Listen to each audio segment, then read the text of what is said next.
Everybody, I am Cinnamon Cooney, your art Sherpa, and today I'm going to show you how to paint this fabulous sunset desert fantasy scene. Even if you're a really beginning artist, we're going to go through every step of the process, explain it all to you so that you can recreate this for yourself at home. On the mic is my husband, John. Hey guys. He helps me do this by tracking me with a bunch of cameras, zooming in real close so you can see the action, and also trying to sometimes pass forward some of your questions during the live show to me. Now, if you have a question, what you want to do is put everything in capitals, and that you won't look like you're shouting. We won't think you're shouting. It'll let the moderators and everyone know. If they can answer the question already because they know where a link or information is, they'll pass it on, but you never know. Your question might be asked on the live show.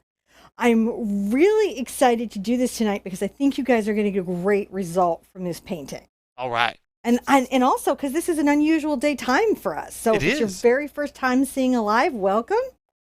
And also love to everyone who comes on the replay because it's just a big party and there's room for everybody. All right. All right, let's get into it. Okay. See my pot lid. All right. So let's start here. We're doing this particular piece on a larger surface. Now, if you don't draw, there's a link to the website below. It's going to tell you some things like how to use a traceable, some real introductory information about acrylic paint, and it'll have the free traceable for you there. It's not cheating. Drawing is just a component of art. I highly recommend you take it up because it's fun, but it's not something that makes you creative or not creative. It's just an art skill. Now, on our surface here, our 11 by 14 surface, we like to put wishes. So we have a wish for lightness of being for Jane's son, healing, hope, and strength to face loss for Barbara's daughter.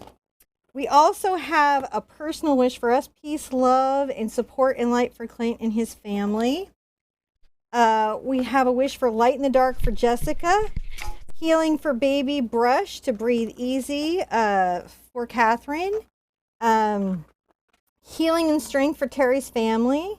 Cindy is looking for some medical clarity. And then again, personally, healing and strength and complete remission for Karen Rankin. She's a fellow YouTuber. She's a fantastic channel. You can check her out and give her some love.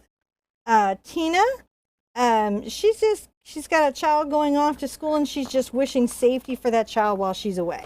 So you sort of have that put in there. You're going to notice that I have a lid here. We'll put that to the side. Now we're going to be using these colors. We're going to be using white, red, this is cadmium red, cadmium yellow, phthalo blue, phthalo green, dioxazine purple. I'm going to be using a fluid black paint. You could use Mars black though, just fine, and thin it out. And I'm also going to use some fluid white paint. One of the special tools that I'm going to be using is a dotting tool. But one thing I want you to really understand is a lot of these are very exchangeable. On this particular painting, you don't have to have my exact color palette. As long as you're exchanging it, you're going to be completely fine. Well, you're really on the switch today, babe. Am I? He is. Switch. So, and even on a tool like this, you can switch this for a toothpick or the back of your brush. And remember, I might be using a heavy body paint, but you can use a craft paint. This is one of those very flexible projects. And really, your biggest challenge will be finding an 8-inch circled trace. Because that's what I have here. I took my pot lid, and I'll show you what I've got going on. This is a watercolor pencil, and what I like to do is center this about an inch from the top in the middle of the piece. And I come around with the pencil, and I'm going to just go all the way around, but I'm going to leave about 1/4 of an inch down here at the bottom that I don't trace on. Right? And that's how I'm going to get that lid in. Now, to get this part down here, and I'm going to talk it out, but again, you have a traceable. You're going to come here and you're going to start your stream going towards the right. It's going to be narrow right here. So when it goes towards the right, it'll be narrow, but then it's going to curve back left and become wider and then zig back in. And if it zigs in there, you're going to want to bring it over on this side too. The stream sort of likes to do a lot of parallel runs. So I'm going to bring this over out wide here. Notice I've got about an inch from the bottom, a couple inches from the side here. Bringing it over all the way towards the left. I'm going to come back, over towards the right. If you paint with me for a while, you know my right and left time sometimes gets reversed. So I'm coming over towards the right, and then I'm going to curve back in towards the left. Now, I have a lot of these words here. Again, I like to put wishes and intentions out there, but it's really easy. Hi, John. It's really easy for us to clean those up just using a damp brush with water on it, and I'm going to show you. So, uh-oh. John, I don't think I used my watercolor pencil. You did there. These wishes are meaningful today. Those are super intense wishes. These are super intense wishes. So what I'll have to do here is I may come back with a little bit of white paint there to clean that up. Let me show you how I would do that. All right. If this ever happens to you and you thought you were using a watercolor pencil and you got your regular Super 2 color pencil because you picked up the wrong one right before a live show, it's no big deal. Just come back and paint over with the white, and that will help seal the pencil down and also hide it so those words don't come through. Now, I don't really have to worry about the rest of this for my painting because I'm painting black paint, and so it's got a lot of coverage, and it will not show through. All right. Now, let me go ahead and dry that real quick, and I'm going to show you the trick of how we get this really cool watercolor, rainbow in. That's really fun and easy. Okay. So while she's doing that, yeah, it's really important to make sure you get the each layer fully dry so that as you're painting the subsequent layers, so in this case, you're painting down white paint. So you don't want any of the other colors, the red that you're going to paint over it, to pick up that white and turn more pink. So during this process, what she's going to do is just make sure she puts a little white paint down there and dries it thoroughly so that all of the rainbow colors that we put down next don't pick up any of that white and lighten. But in general, don't use heat. You guys heard that before? And there she is. I'm back. You're back. From outer space. It's the evening and I'm still teaching. All right. So how does our rainbow going to go? So we're going to start with our purple. Now with dioxazine purple, it's so dark, I find I often have to add a little white to it to really reveal that purple. I'm going to put out a little phthalo blue. And then what would come after that, it's just like a reverse rainbow what I'm putting out here. And a little phthalo green. Again, you can use any blue or green or purple that you have. That's not the most important part of this project. I'm going to use some yellow. And then I'm going to finish this out with my Cad Red Medium. Again, whatever paint colors that you have in your paint box, it will be totally fine. Yeah. All right, rinse that out. I'm going to grab, to do this big area, a short-handled number 26 bright ruby satin. So just a nice brush that's about 1 inch wide that's going to give me a nice big flat wide stroke. I'm going to go ahead and get that brush dipped in a little bit of water, drag off the extra. In this particular case, I'll pick up some of that white and look how fast we can see that purple. All right, so I have that little bit of white out, and that really helps me see my purple. Put more out there just in case I need it, because sometimes you do. All right, so get a purple that makes you happy. And then right here at the top, you know, go ahead and just come across. You'll still be able to see your little trace mark, right? This nice little circle. And if you can't, believe you me, it's real easy to put back. And I'll show you that trick as well. Now, when I'm ready to get into my blue, what I'm going to do is I'm going to take a little bit of this white and add it into my blue so that it's light enough to really be shown. And I'm going to come back here and blend those two together. Isn't that lovely? I don't even think in the reference it showed how pretty this transition was. I like that. So we've got a nice little peak of purple. We're coming into our blue. What comes after blue? Green. Now, like I added a little bit of white to this particular blue to brighten it, sometimes I like to add a little yellow to my green to brighten that so we can really see it. And I'm going to come across again, just back and forth, blending those two colors. So now we have a nice little green transition, don't we? And then I'm going to start pulling a little more yellow. Now, I just grabbed the bit with a small amount of green in it so the transition was nice. But to get it all the way into the yellow, right, you may want to rinse out your brush, get some clean water, come from some just pure yellow, and continue down. Look at that. And I'll take the yellow pretty far down and then back up blending into my green. You can always add a little more green quite easily if you feel you need it. See how I did? Oh, yeah. So don't feel like you can't. Just if you do, rinse it out. Now, I'm probably moving super fast compared to how you might be moving. And I'll tell you why I'm going at the speed I am. It's because when acrylic paint dries, that's when it stops blending. And I'm trying to move along enough so that my paint blends very nicely from this color into this color into this color each as I go down. Now, when I'm going to go into my red, first I add just a little bit of this Cad Red into this yellow because yellow and red make orange. And coming right here at the bottom, I'm going to just go ahead and brush back and forth. Isn't that nice? Mm-hmm. Letting that transition happen. And I'll go ahead and take that bright orange right across the bottom. And I can go pretty wide because look, my pencil lines are really showing through, aren't they? Yeah. And you're going to hear me rinsing out often. See how I'm rinsing out often?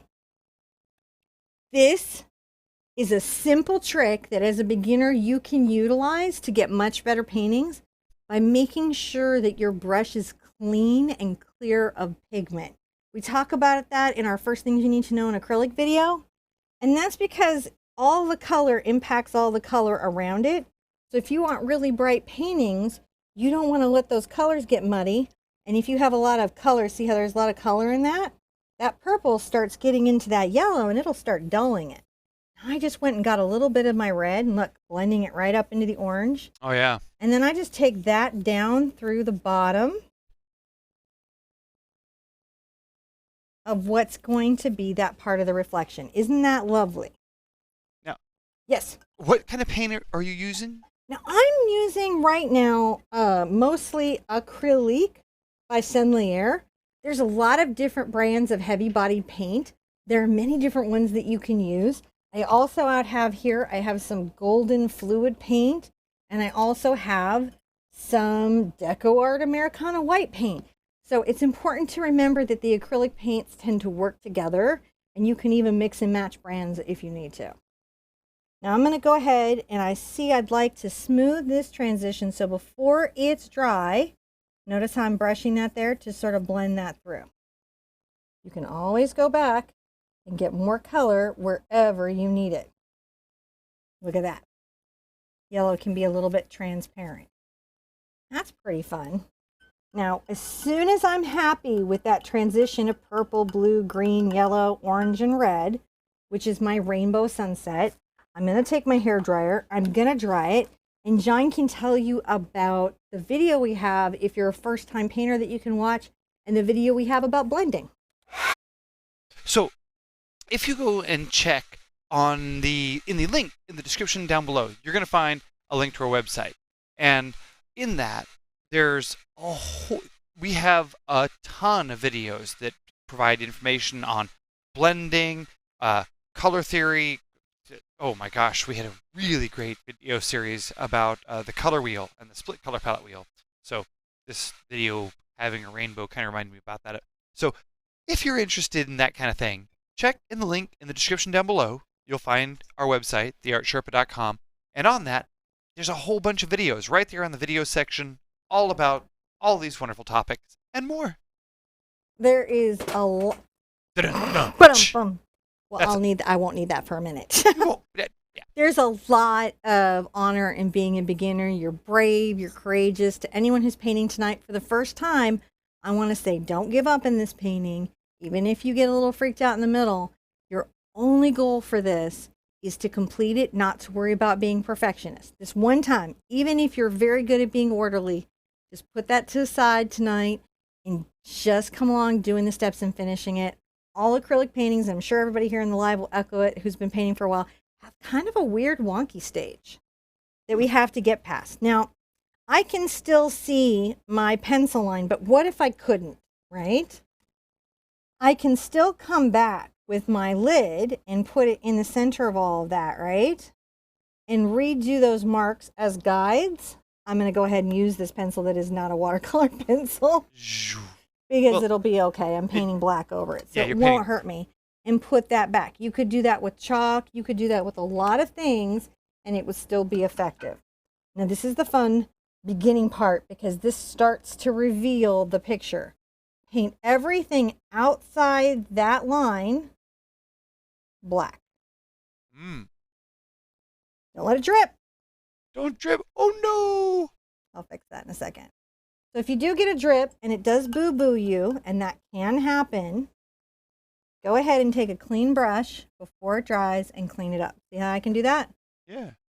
So sometimes when you're new, it can feel like kind of panicky and worrisome that, you know, if you have any mistakes, it's going to ruin the whole painting. Make sure you're breathing.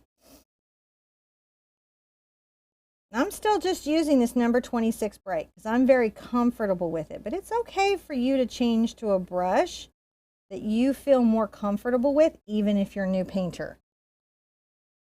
Right?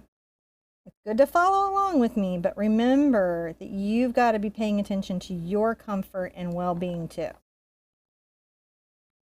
Coming along here, and I'm just painting around the painting.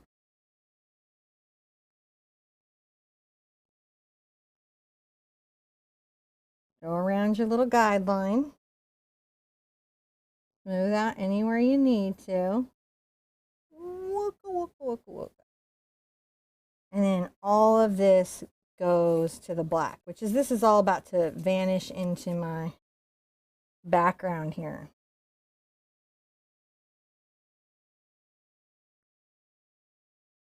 Now again, you could use the black that you got in your paint set if you got a heavy body paint set, and all you would do is just thin it with a little bit of water to get the nice smooth application.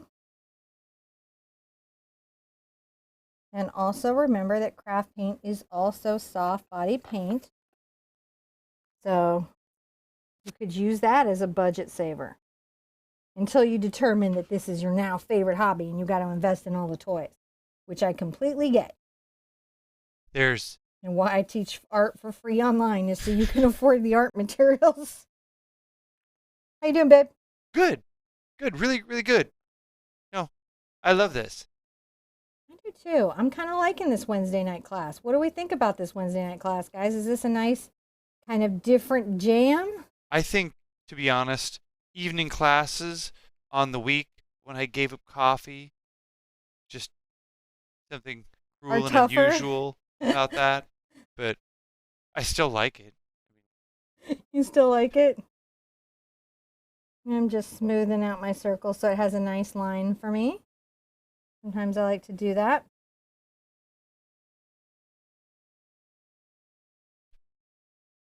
There we go, that's beautiful. Now the paint is drying, which is great. Just make sure that you've got nice coverage, right? And this is what you're basically having show through. Now, there's a couple really fun things that are going on in here. We've got a nice bird flying. Again, if you don't draw, that might be a good time to use the traceable. We've got a couple little cactuses and a few grasses, and that's actually pretty fun and easy to do. Let's grab a number 4 round. This is the TheArtSherpa number 4 round from my line, but you can use any good pointed brush you have that gives you control. I'm going to go ahead and load up my brush here for a second, and I'm going to come around here and I'm going to make some grasses from about here to here. We'll come and add some cactuses in a second, but let's make some grasses. They are making little grasses. I like to make a bunch of grass that's maybe a little bit taller and wanderier. See that? Wanderier, very technical art term. Look at what you're learning already. And up we go. It's just fun to make them. Now, how I make my grasses feel really kind of chill and winsome and whimsical like this is my brush strokes sometimes curve over towards the left and then sometimes they curve back to the right. Some of them are long and some of them are short. And if you think about grass for a second, it kind of does that, doesn't it? It does not look like a mowed lawn. It does not look like a mowed lawn. It's wild and free, like you.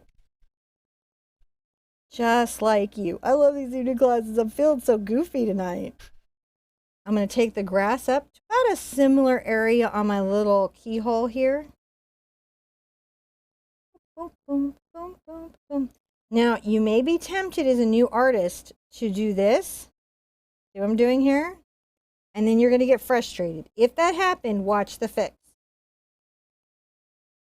I'm just going to blend those in to my next little grasses. See how I did that? Ah, yeah. Don't panic. Don't give up. All you got to do is finish. Now, there's an interesting perspective here that happens on the stream. And what I'm going to do is I'm going to, anywhere I have any place I want to smooth it out. And then this, I'm going to bring that in a little bit further, I think. And the reason I'm going to do that is I get to do some cool perspective with my grass. I'm going to take this one in a little bit longer. You see how I did that? Yep. Now I'm going to come here with my brush and I'm going to make some little tiny grasses right here at the first leftward curve on the right.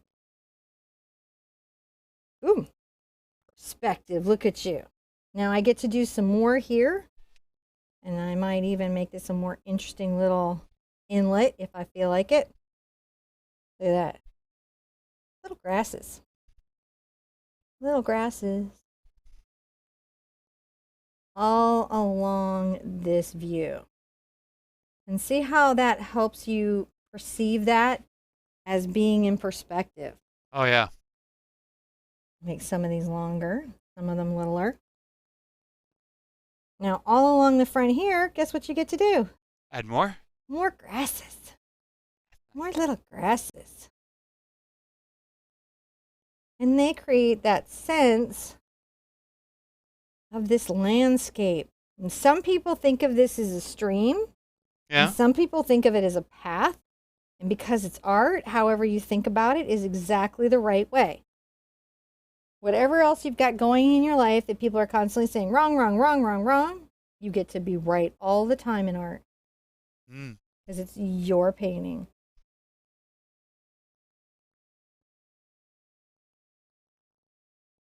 Nobody will paint just like you. Even though we're all doing the same painting together, every painting will look a little bit different. Even people who've been painting with me for a long, long, long time, still their paintings will always look a little bit different than my own.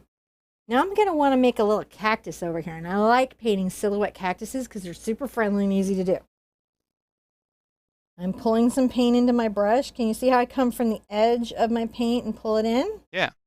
Now I'm going to go ahead and make a little straight upward line to about here on my canvas. Look at that. One cactus. Well, right now it just looks like a sticky line. So you got to turn it into a cactus. And how do you do that? Well, the first thing that you've got to do is you've got to give your cactus some arms. So I'm going to come over about 1/4 of an inch to the right. And I'm going to just turn that arm up. And then I'm going to come right here. And I'm going to make another little outward arm. See that? Now that's a skinny cactus. And I like my cactuses to have maybe had a nice spring where they got some water. So I kind of thicken them up. See how I'm doing? Yeah. Now I go slowly. Right? When I want the brush to press thicker, I just press down harder. There we go. That feels like a cactus. It's sort of like a rounded finger, right? So I can come here and round that arm out. Make it a little bit fatter. Crazy little cactus. Doing crazy little cactus stuff. Look at him.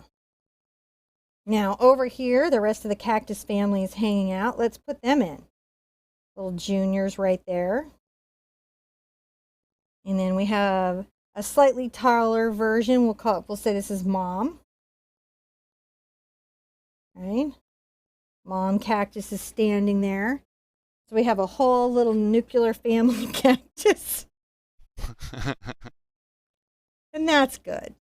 However you want to do that. Because in your mind, your cactus family is perfect.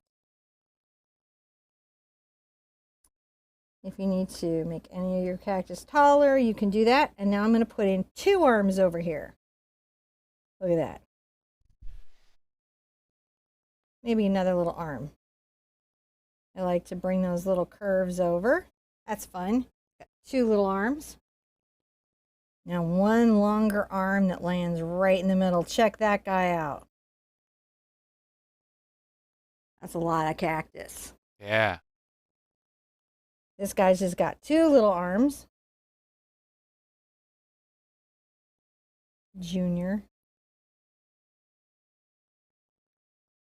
Little arms. And then another little arm. Now, you'll notice that these are kind of close to the cactuses. You know? And I'm very confident to freehand my little cactuses in because I know I can make changes. Like if I want this cactus to be taller, I have a lot of control over my brush. So that's why I always include a traceable, because it's really natural and normal if you're new to not be confident with the freehand drawing of your paintbrush. Yeah. But just know if you've done any of it at any point, you've learned one of the first and most important techniques in acrylic painting, which is drawing with your brush. So you can be like, man, I got that. I learned a technique. You've got blending. You've got this black field here. You've drawn some things. You're kind of rocking it. So yeah. Give yourself a pat on the back. Rinsing out that brush. Rinse, rinse, rinse, rinse, rinse.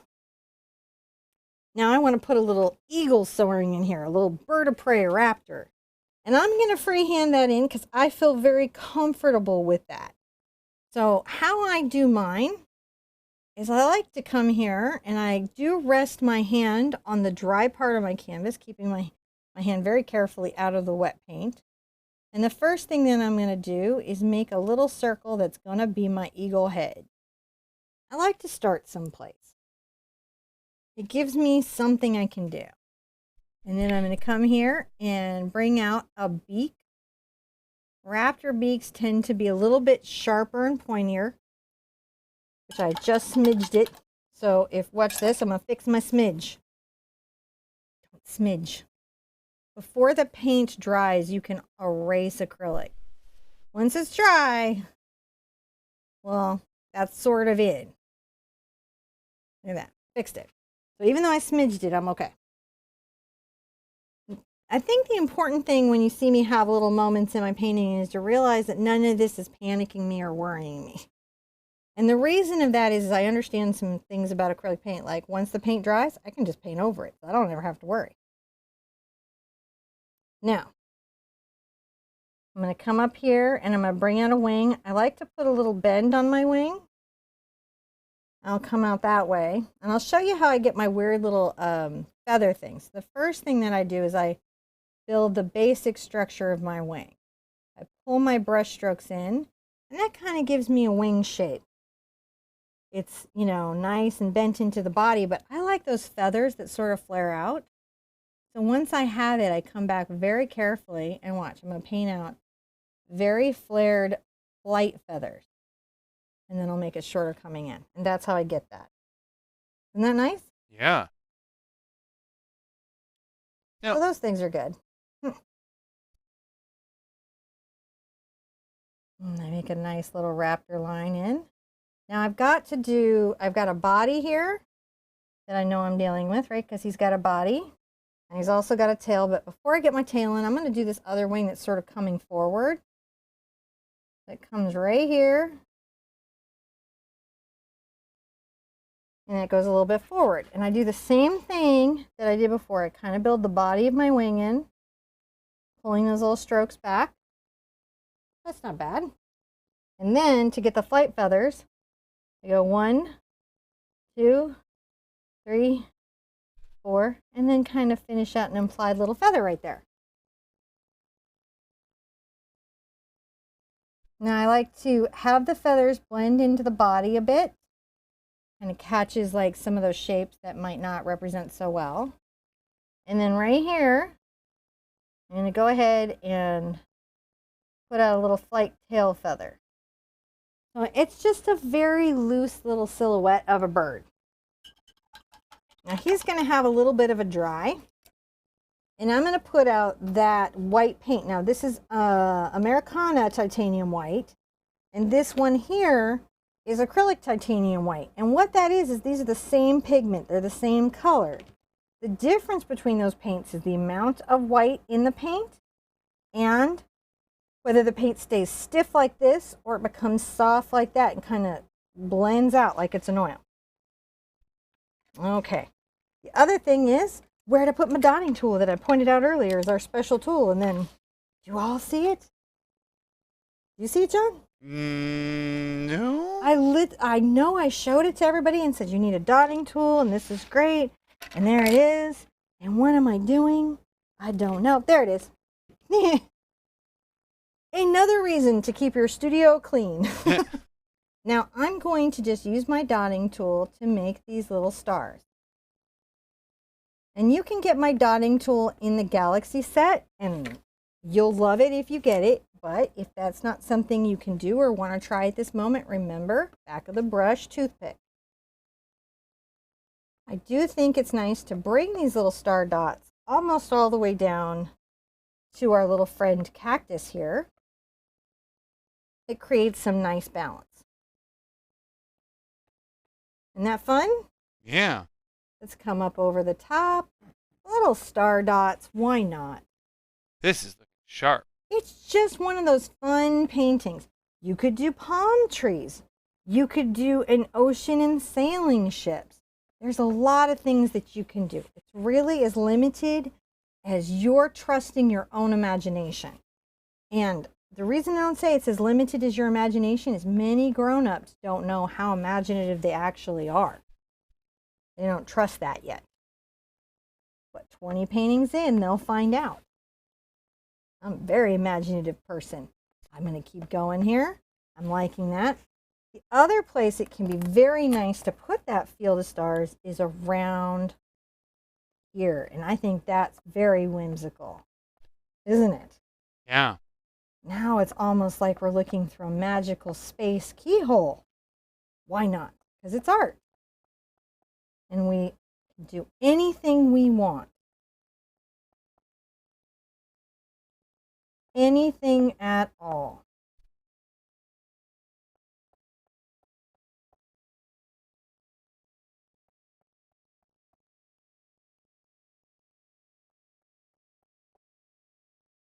I enjoy putting in my little dots. I like the sound that the dotting tool makes on the canvas. Mm-hmm. I'm going to come here. Sorry, I moved around on you, babe. I'm No, you're just doing great. balancing my dots. You're doing great. Now, to help him pop out, we can do a little thing called white lining. And the challenge to white lining can be the clarity of your vision. Mm. So I'm going to put my vision enhancers on. Those are always handy. Yeah. The fluidity of your paint, that's how thick or thin it is, right? So the soft body paint is obviously a little closer to water, so it's more fluid. And the detail of your brush. This is a #1 ArtSherpa round. It's a very small detail brush. So I'm going to come here and I'm going to make tiny, fine lines. Now I'm not going to press very hard because when I want a fine line, if I press hard, it's going to thicken that line. Come here and make a little outline on the feathers. Outline on the feathers. I don't know, John. I kind of like this Wednesday nighttime vibe. Mm-hmm. Okay, let's come here and define his little beak a little bit more. And maybe his little raptor head, right? Now, if you wanted to use just straight splatter, could you just maybe cover the center with that pie cover and just splatter away? Yes. That'd be cool. Yes. Just like the spray paint artist will use a lid and do their splatter, you can do the exact same thing. We've even done some lessons about that, I think, using spray paint art techniques in our original acrylic process. Everybody can have a very good idea. All right, so he's wonderful. Now, when everything's all in, you get to do the best part, which is sign your name. You don't have to sign. There's no rule in art that you have to sign, but it can be nice so that you know that you made something. And it's really great to put your name on your own creation. I like to use Sherpa. And in this particular case, I'm going to come here in the lower right corner, and I'm going to write that out with my brush. S-H-E-R-P-A.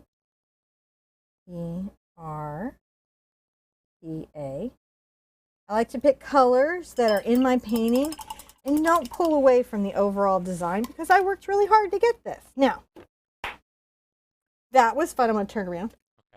Okay. We're a team.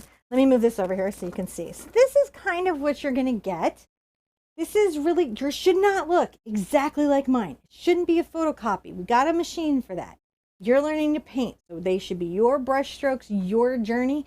If you've never ever painted before, going through these little transitions can be an interesting new adventure. Don't feel bad if you want to go watch that blending video to get a little more familiar with those blending techniques. Again, those resources are all available on the website for free for you anytime. I love beginners. I love to see your work. I've got groups on Facebook, the TheArtSherpa officials there. You can come share with a group of like-minded friends who are very, very kind, nice about first-time painters because they've been there too. Hey, John, did you like Wednesday? I like it. I know I've asked you that like a bunch of times tonight. I do. Okay. I do. Did you like Wednesday? Oh, yes. Everyone here has been sending lots of love, lots of thumbs up. They think this is pretty cool, and they would show up for some more. Excellent. I'm just trying to change up those times so more people in more time zones can join a live class and get to be part of that and be part of all of that adventure. I want you to be good to yourself. I want you to be good to each other. And I want to see you at an easel really soon. Bye-bye.